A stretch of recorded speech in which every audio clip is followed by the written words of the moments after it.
Kaanyo ni Jesus. Magandang araw po. Kape at pandasal na po tayo.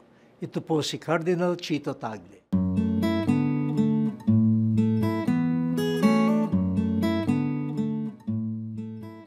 Kapansin-pansin sa mga ebanghelyo na hindi agad nakilala ng mga alagad si Jesus na muling nabuhay. Bakit? Dahil ang katawan niya, bagaman tunay na katawan, ay niluwalhati o glorified na ng ganap na presensya ng Diyos. Kapos ang ating imahinasyon para isalarawan ang isang katawang taong ang buhay ay ang Diyos mismo.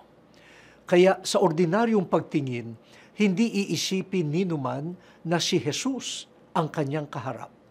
Sa pananampalataya at tulong ng Espiritu Santo, nakikilala ang kanyang tinig at kilos. Inaasahan nating tayo rin ay mabubuhay na mag-uli kasama ni Jesus sa kanyang kaharian. Hindi tayo magiging kapantay ni Jesus, sapat na maging kawangis o kaanyo niya. Habang narito pa sa lupa, tularan na natin si Jesus.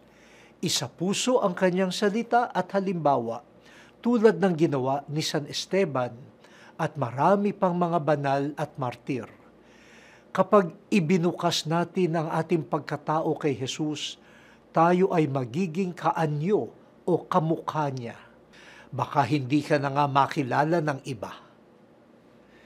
O Diyos, turuan mo kaming tanggapin si Jesus upang siya ang mabuhay sa aming salita, ugali, ugnayan at gawa. Amen.